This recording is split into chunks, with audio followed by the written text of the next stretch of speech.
Hi, it's Tara Green. Good morning. It is July the 3rd. You can hear the birds singing outside already. And there's my cat yawning. So I wanted to do some tarot cards for the day. This is from the beautiful Muse Tarot, and 3 jumped out. So from the left to the right, these are the 3 consecutive cards that came out. So the first card for today, under these very difficult Mars, Uranus opposition, Saturn, T-square, moon's in Taurus, we're going to feel a little more grounded, but the Sun and Saturn are at odds with each other today, and those are not good cards. So the 5 of Voices, they're really fascinating cards here, the 5 of Voices. Voices in this deck are air, okay, which would normally be swords. So using your voice, the breath, the air, the swords. This is a totally non-traditional deck, and it's really fascinating. So it's almost like really using the 5 senses, I would say. It's very Taurus as well, tuning into your inner vision. There might be 5 different aspects to things that you're not really seeing if you use the 5 elements, like in the Chinese system, which is fire, water, air, earth, and spirit, or ether. The West used to use 5 elements as well, but of course they've become secular. Listening to all those different 5 elements. She's got an olive branch with 5 olives on it, I believe. The olives represent food for thought is what's coming to me at this point. So yeah, look at things from 5 different aspects. The number 5 is the number sacred to Venus, because she forms a 5-pointed upturned pentagram in her 8-year journey. So it's very Venusian. You know, if you put all the 5 voices together but understand that they have a common point, then you don't have to feel so scattered. Okay, 5 different points of view. Okay, then we move on to the number 5 card, the Hierophant. Okay, so this is a very unique Hierophant. Traditionally, the Hierophant is called the Pope or the High Priest, representing a masculine or outgoing spiritual connection to God, or a spiritual authority like we project onto the Pope.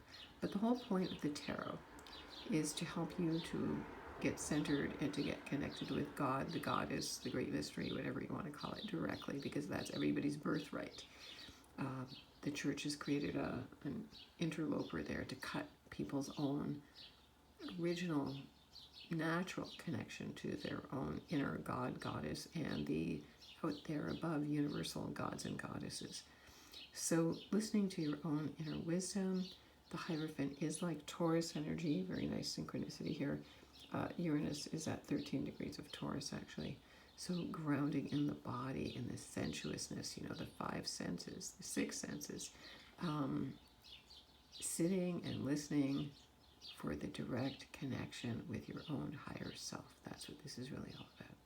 When you listen to your own higher self, you never listen to any outside authority. You don't listen to fake news. You aren't manipulatable. That's why the church struck down all tarot readers, psychics, astrology, etc., and intercepted itself between natural human and spiritual connection. That's what we are. So the 5s can also be a bit testy. Okay, you're midway in a 10-year cycle. So the challenge is, you know, which of those 5 different voices do we listen to? And, you know, you can't go wrong as long as you listen to your higher self. Okay, but make sure, test it. Make sure you are connecting to your higher self, to what they call your holy guardian angel, and not some negative entity disguised as the light. I've become aware of a lot of young TikTokers trying to do astral projection, all kinds of things that are really dangerous, that they don't know what the hell they're doing, and so you don't want to do that because it's going to backfire on you. Okay, so connect to your higher self, your guardian angels. Listen to that inner wisdom. Okay, you can. It doesn't have to be woo-woo at all.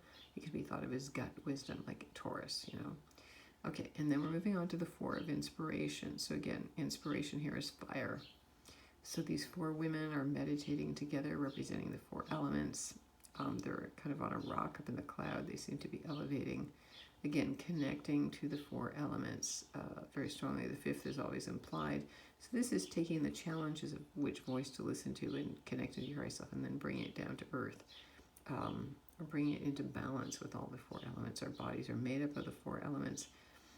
The 4s are all about power, about structure, about boundaries, and so we do need boundaries to maintain that connection with our own higher self and not get distracted and pulled off by the lures and by the devil. All right, So, things are intense right now. They've been intense since June the 30th with that Mars-Saturn opposition, and then turning into the Mars-Uranus square today. The moon in Taurus will then also square Uranus, then the sun squares Chiron tomorrow on the 4th. So wanting to wish you a blessed holiday. It's July the 4th for all my American friends, clients, family. If you want to get in touch with me, I'm at tarot.com. Please follow me on my blog at infinitynow.wordpress.com. I'm on Instagram, I'm on Twitter, I'm on TikTok. Sending you many blessings.